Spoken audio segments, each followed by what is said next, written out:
One last time. One last time. The true sense of direct threat to the campus.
What is going on, my fellow Division 2 agents? Welcome back to the channel. It's D Werewolf Gaming back with another Division 2 video.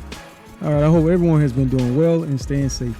Today, guys, I got two powerful builds to showcase that I really enjoy using, guys. Very similar to some of the other Armor Regen builds I've been putting out on the channel already, but these two are very powerful as well. And guys, all the gameplay that will be showcased today is mainly heroic content. Just just to inform you of that. And also, guys, I will show you gameplay of using these builds with the modifiers on and the modifiers off. Right now, the first build I am showcasing, guys, the modifiers are off, but when I show you a little bit more gameplay after we go over the build breakdown of these two builds, I will have the modifiers on for that second half, guys, because I do enjoy using the modifiers. It really makes this game fun. The only downside is that sometimes these enemies do become immune, and no matter how much damage you do to them, their health continues to regen. With that being said, though, I do want to give a big thank you to all those who take time to stop by, especially those who always have something positive to say, guys. And with that being said, if you're new to this channel and you like the content, please feel free to hit that like, share, and subscribe. It does not cost a thing, and I really appreciate it. All right, guys, so I'm gonna let you watch the rest of this gameplay, and then we will go over the two builds that I am showcasing in this video, and then I'll give you a little bit more gameplay shortly after.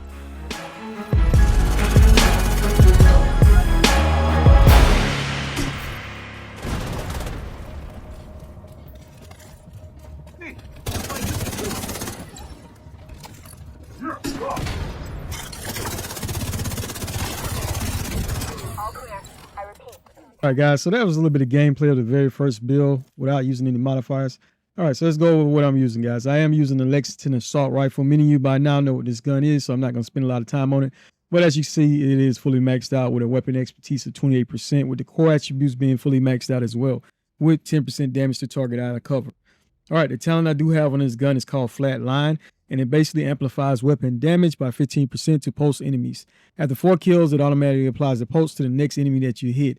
Now, the mods I do have on it is a critical hit chance, plus 15 rounds, the link laser pointer, and another 10% critical hit damage attribute.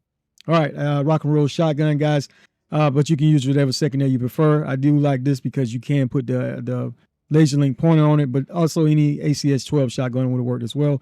The talent on this gun is called Perfectly Extra, and you got 50% increase in magazine capacity. Now, I did have the TDR card custom equip as well, primarily for that skill tier, but you don't really need it because I don't really use sidearms anyway. All right, for this particular setup, guys, I am running the Foundry Bulwark set, and 2 pieces gives you 10% bonus armor, with 3 pieces giving you plus 1% armor regen, with plus 50% shield health.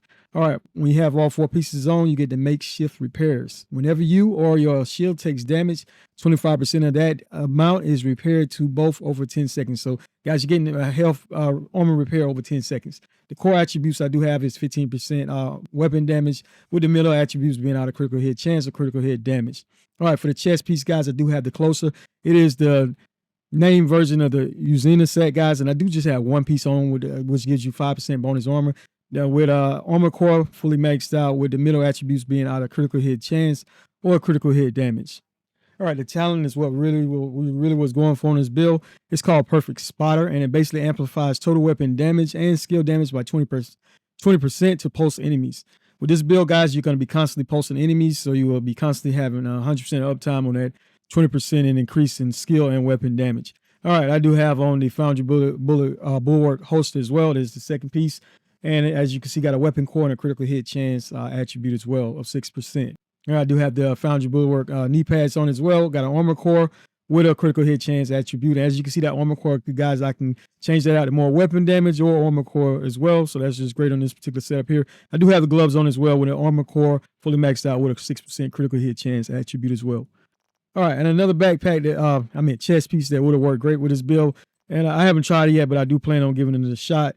I did use this in a recent armor regen build, and that is the Hunter's Killer's chest piece. It is the name version, guys, but you don't need this. The main thing is the talent Intimidate. And basically, whenever you have bonus armor, you gain 1 stack each second up to a max of 10. Each stack increases weapon damage by 4%. So you get up to 40% bonus increase in weapon damage whenever you have bonus armor. And since I am wearing a momentum backpack, I will have bonus armor very often on this build.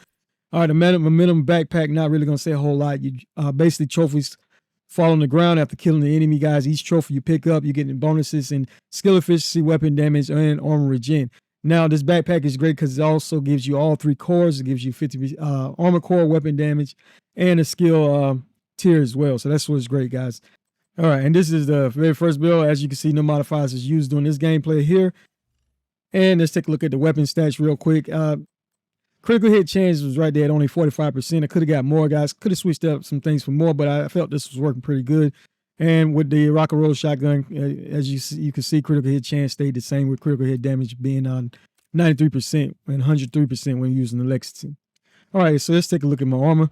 This build has great survivability. Had 1,702,564 armor. No armor on the kill. Did have 17,026 armor regen, guys, but that's just the base. Whenever you do get your stacks up on your minimum backpack, it goes up pretty good, guys. This build has a lot of survivability. Now, I can't say I haven't tried it on Legendary, but I know overall in Heroic, it works pretty great. All right, and I did use the Technician Specialization, and we'll go over that shortly. All right, guys, so like I was saying, I was using the Technician Specialization, and you definitely need this on this particular setup, primarily because it allows you to use the link laser pointer. But what it does is basically 12% damage to drones and skills, proxies, and robotics, so you're getting bonus damage there. You do get a passive plus 1 skill tier. And one of the other primary reasons I am using it because it allows the use of the artificial hive. And what it does is it sends out micro electro booster drones that expend themselves to increase the allies' skill efficiency and refresh their duration. Now, let's talk about this link laser pointer. All right, the laser pointer that points at targets, guys, at which it is aimed, and you will be continuously posting those enemies that are being pointed at, basically. Now, you must have the rifle equipped, guys, to be able to use the link laser pointer. Keep that in mind. And both of my weapons, I did have the link laser point attached to it. Now, don't forget to equip the correct weapon element to get your bonus in the weapon damage of 15%. And also, guys, with this particular class, you will have increase in skill healing efficiency as well. All right, guys, so that was it for that first build. So let's get ready to go over the second build real quick. Like I said, both of these builds are great for survival, tackling anything on heroic content, and I imagine it probably will work great on legendary content as well, but I just haven't tried it out yet. A lot of times I don't play on legendary, so most of my focus usually be on heroic content. All right, for the second setup, guys, I am using the same Elsmo's engine, guys. This assault rifle is great. Really don't need much introduction, but as you can see, got a weapon expertise of 25% with the core attributes being fully maxed out with that 10% damage to target out of cover. The talent on this gun is what really makes it great. It's called Axum S, and shooting an enemy with this weapon will give 1 stack. At 100 stacks, the next magazine will be refilled with 100% shock ammo. That's just great. The mods to come is 15% critical hit damage, plus 30 rounds, 10% weapon handling, and 15% critical hit chance. All right, for the shotgun, guys, it didn't really matter. You could choose whichever you prefer. I just had the rock and roll equip, guys, because I didn't never change out my secondary, but use whichever secondary worked best. And also your sidearm didn't really matter either. All right, for this particular setup, guys, I am wearing the Gila Guard set. 3 pieces gives you plus 5% armor, 60% health, and 2% health regen. Was primarily going for that armor regen, guys. I meant not health, but armor regen. And this is the name version of Chill Out Mask. As you can see, core attributes being weapon damage, with the middle attributes being out of critical hit chance or critical hit damage as well. And I do like that main core attribute that I can change that to armor or weapon damage, depending on whatever type of build I'm trying to make. So with this, if you need more armor, guys, you can easily just change that out. All right, so the chest piece was the second piece, guys, I did have, and it is basically I got an armor core, and the middle attributes are maxed out health, maxed out armor regen with a 6% critical hit chance. The talent is called Abilirate, and basically critical hits increase total weapon damage by 1% for 10 seconds. This stacks up to 20 times, so that's just amazing, guys. But whenever you get those stacks, you get 20% bonus weapon damage. Now, the middle attributes, guys, that health and the armor regen, I would like to change that out, but this was the only piece I have at the given moment. So I will have to form for another chest piece, the Gila chest piece as well, to be able to get more critical hit chance and critical hit damage. But overall, that helped in making this build be more survivable, in my opinion. And the third piece was the holster with an armor core with the attributes being out of critical hit chance and critical hit damage. All right, for the knee pads, I did have the Fox Prayers, guys, just for a little bit more damage. Just primarily going for that 8% damage to target out of cover. And I did have 12% critical hit damage as well, with a weapon core being fully maxed out. And, if you run this with a rifle as your secondary, you will have 10% increase in rifle damage as well. Now, during my gameplay, I was changing it out for the Emperor's Guard knees as well, primarily for that 1% armor regen. But whenever you do have this on, guys, you will have a 15% increase in skill duration as well. And I did have a weapon core fully maxed out of 15% on it as well. The gloves as well did have a Bellstone armory for that, primarily for that 1% armor regen. But the core attributes I had on it was an armor core with critical hit chance and critical hit damage as the attributes. For the backpack, we were going to wear the momentum backpack again, guys, because whenever you do get those stacks, you will have more armor regen. Now, with this build, guys, keep in mind, I want to point out one thing. Whenever I have the 3-piece set of the Gila Guard set on, guys, I'm getting 2% armor regen. That's what we was going for on this build. So got 2% armor regen there. All right, so with the Emperor's Guard knee pads, you got 1% there. So that's 2% plus 1% there. And with the Bellstorm gloves on, guys, you got 1% there. So that's a total of 4% armor regen.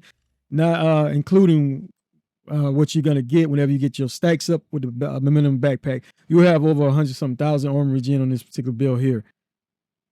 All right, so let's take a look at the weapon stats. Well, real quick, as you can see, critical hit chance 55% with 108% critical hit damage when using the St. Elsmo's engine. And critical hit chance was 45% whenever I was using the rock and roll shotgun with 103% critical hit damage.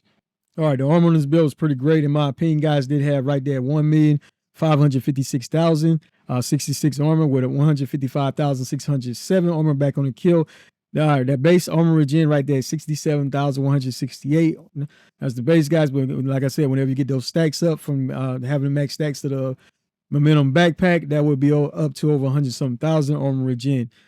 And guys, with this one, I did use the gunner specialization. And if you're unaware, guys, every third reload is 50% faster. You do get 10% armor back on the kill. And you will have access to the Banshee Pulse as well, which is great, guys, for disorienting those enemies and, basically a crowd control skill to get you out of tight situations whenever you do need to use it. All right, I did use the Chris Shield. And this particular setup, it was right there, skill tier 6. But great, guys, for a little bit more survivability. But sometimes I don't play with the shield. And whenever I don't have the shield equipped, guys, I like to have the Reviver Hive. That way, if I go down, especially playing on heroic content, I don't have to start the whole mission all back over. All right, guys, so if you like the builds, give it a thumbs up. Thank you for your valued time and continued support as always. Really appreciate each and every one of you who always have something positive to say. All right, guys, also stick around if you want to see some more gameplay. This time, guys, I will be using the modifiers. And this particular setup here, I will be using the St. Elsmo's engine for the second half of this video to show you gameplay of this other Armor Regen build. That is amazing, guys. So these are two great builds that I really enjoy using. I recommend you give them a try, guys. All of them are pretty fun in my opinion. Great survivability, really easy to play. You know, all right, with that being said, really appreciate each and every one of you. Beware Wolf out. Thanks. Priority is to release the prisoners to keep the True Sons busy. We're looking for some kind of security terminal. Security terminal somewhere nearby. Look around.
Reinforcements incoming.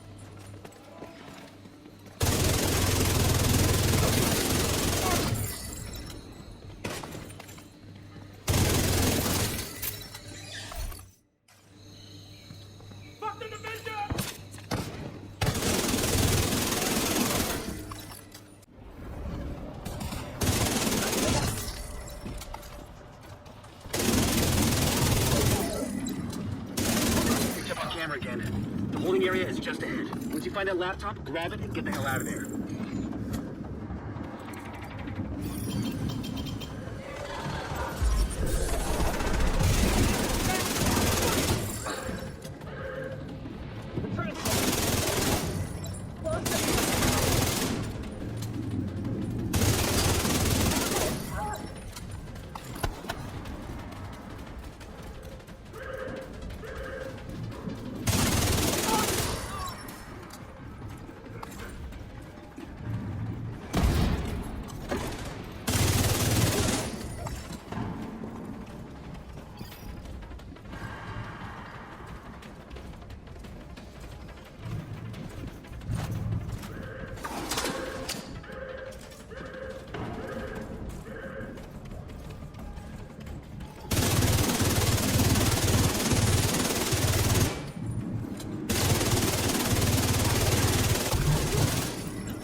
contacts. All clear.